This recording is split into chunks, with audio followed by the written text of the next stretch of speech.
मुद्दे की बात मैं आपसे करता हूं, और मुद्दे की बात यह है कि एक व्यक्ति वो अगर आरसीएम का डायमंड बनना चाहता है, तो पहले तो आपको ये मालूम होना चाहिए कि डायमंड बनने के लिए कितना बिजनेस चाहिए। जी हाँ, 50 करोड़ का वॉल्यूम चाहिए, एक साल में इकट्ठा करके नहीं, एक महीने का। तो 50 करोड़ का वॉल्यूम आपको लगेगा कि जी 50 करोड़ तो बहुत ज्यादा है, कैसे करेंगे? तो आप ये मान लीजिए कि 50 करोड़ हो सकता है, क्योंकि आरसीएम बिजनेस में 3 डायमंड है और एक स्टार डायमंड है, उन्होंने किया है, तो आपका भी हो जाएगा। तो हो सकता है। कैसे होगा? मैंने क्या किया, 50 करोड़ महीने का धंधा करने के लिए, और ये बिजनेस बहुत आसान है। कॉपी कैट मार्केटिंग एक किताब है वर्क हेजेस की, उसमें वो लिखते हैं कि जिंदगी में कामयाब होना बिल्कुल कॉम्प्लिकेटेड नहीं है, बहुत आसान है।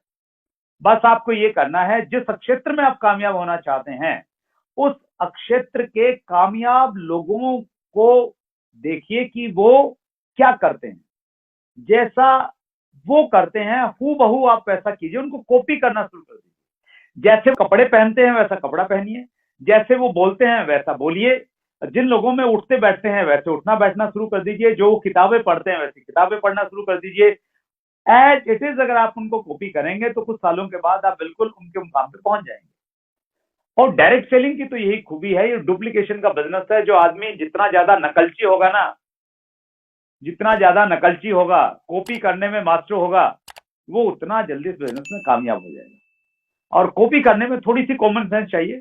कई बार जिस आदमी की आप कॉपी कर रहे होते हैं तो उसकी अगर कुछ एक आध अगर वीकनेस है तो वो भी आप कॉपी कर लेते हैं, तो वो आपको थोड़ा सा कॉमन सेंस की आपको जरूरत पड़ेगी कहीं ना कहीं।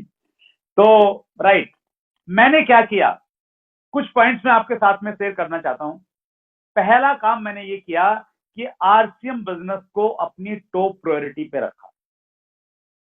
तो इसको पॉइंट को मैं दूंगा, पहला पॉइंट बोलूंगा टॉप प्रायोरिटी। आरसीएम बिजनेस में मैं आया, शुरुआत में सीरियस नहीं था, लेकिन जब से मैं सीरियस हुआ, मैंने अपने जीवन की सर्वोच्च प्राथमिकता आरसीएम को बना लिया। मैंने एग्जांपल दिए, बच्चों के बर्थडे के एनिवर्सरी का एग्जांपल दिया। मेरा केबल टीवी का बिजनेस था, केबल टीवी के बिजनेस के प्रति मैं बिल्कुल बेपरवाह हो गया।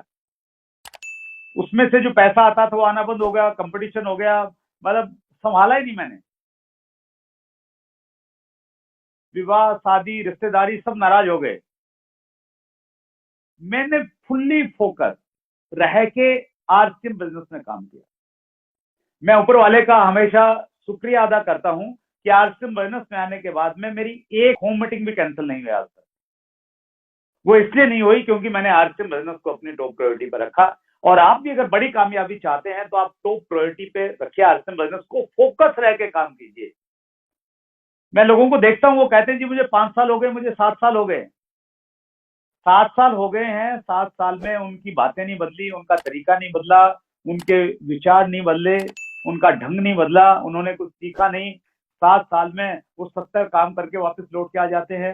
7 साल काम करके वो इलेक्शन आते हैं तो दो महीने इलेक्शन में गायब हो जाते हैं। फिर पड़ोस में किसी की शादी होती है तो 1 हफ्ते फिर गायब हो जाते हैं और कहते हैं जी कुछ हो नहीं रहा है।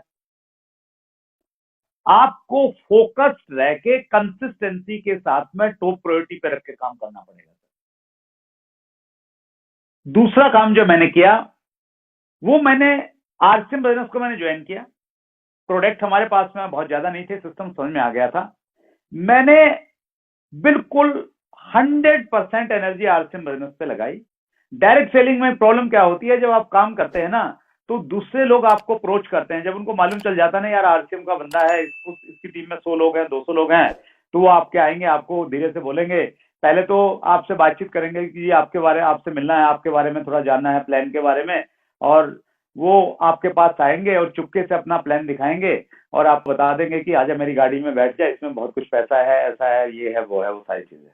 और हम कहीं ना कहीं उन चीजों के प्रति अट्रैक्ट हो जाते हैं, आकर्षित हो जाते हैं। और जैसे ही आप उन चीजों के प्रति अट्रैक्ट होंगे, आपका जो एनर्जी है, जो 100% लगा हुआ था, वो एनर्जी डाइवर्ट हो गया। अगर 10-20% उनको सुनने में, सोचने में, विचार करने में लग गया तो फिर आउटपुट तो आपका कम आएगा ही।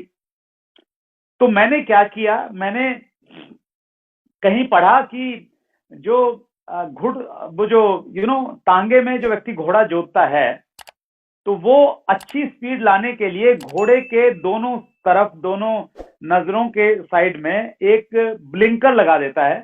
तो जब वो ब्लिंकर उसके साइड में लगता है तो घोड़े को कुछ नहीं दिखता है, न उसको घास दिखती है न घोड़ी दिखती है, उसको सिर्फ मंजिल दिखती है और वो मंजिल पे जल्दी पहुंच जाता है। कोई भी व्यक्ति मेरे पास में, पहली बात तो ये कि मेरी कमिटमेंट को देख के, मेरे पागलपन को देख के कोई व्यक्ति मेरे पास में आया नहीं कि वो प्लान दिखाने के लिए आए। और एकाध अगर कोई आ भी गया होगा तो मैंने बड़ी निम्रता के साथ में उसको नमस्ते किया।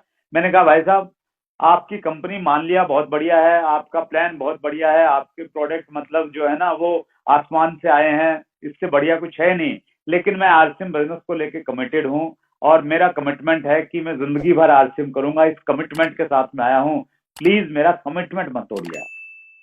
तो आदमी ने फिर मेरे से बातचीत नहीं की। और जब आप थोड़ा सा, आपके मन में कुछ लालच रहेगा, कुछ देख लूंगा, कर लूंगा, चलो सीख लूंगा, चलो एक आईडी तो लगा ही दूंगा, फिर कैसे कामयाबी? हमने सुना है ना, अगर आप दो नाव में पैर रखेंगे तो डूबना तय है। तो यहां भी आप फोकस रह के काम कीजिए। देखिए आज हम डिजिटल युग में जी रहे हैं। डिजिटल युग में बहुत सारी कंपनियां हैं, बहुत सारे प्लान भी आपको दिखते हैं, कुछ लोग प्रोस्पेक्टिंग करेंगे, आपके पास में आएंगे। लेकिन आप अगर बिल्कुल फोकस्ड हैं, ब्लिंकर्स लगा रखे हैं आपने, कुछ दिखता नहीं है, 100% एनर्जी आप आरसीएम बिजनेस पे लगाएंगे, तो फिर अगर अब तक आपके पास में परिणाम नहीं है तो आप इस प्रकार से काम करके देखिए, आपके पास में चमत्कारिक परिणाम आएंगे। मैं एग्जांपल आपके सामने हूं, मैंने ऐसा किया। तीसरा काम मैंने किया, लर्निंग एटीट्यूड। हमेशा सीखने के लिए तैयार रहा, हमेशा, ऑलवेज, आज भी हूं। मुकेश कोठारी जी कहते हैं कि अगर आप सीखना नहीं चाहते हैं, if you don't have a learning attitude, कोई भी नहीं सिखा सकता। हार्वर्ड यूनिवर्सिटी का प्रोफेसर भी आपको कुछ नहीं सिखा सकता। और अगर आप सीखना चाहते हैं तो नाली में पड़ा हुआ शराबी और एक छोटा सा बच्चा आपको बहुत कुछ सिखा सकता है।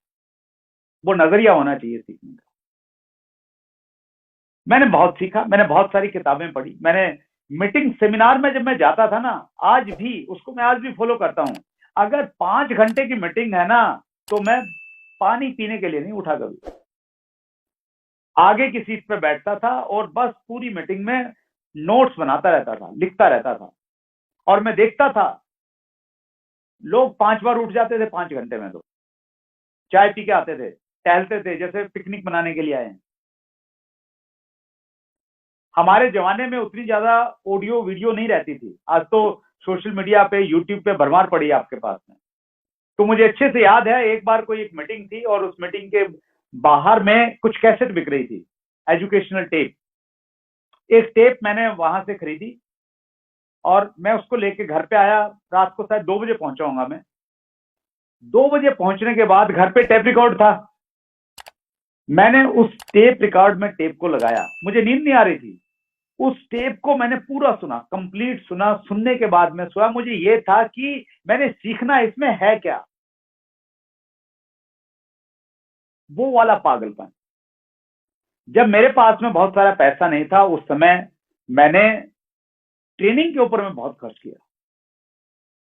शिव खेड़ा जी का एक ट्रेनिंग प्रोग्राम था जिसकी शायद 50,000 रुपए के लगभग फीस थी। 4 दिन का एक वर्कशॉप था, वो मैंने अटेंड किया। तो लर्निंग को लेके आप इन्वेस्टमेंट भी उससे कीजिए और सीखने के लिए आप हमेशा तैयार रहिए।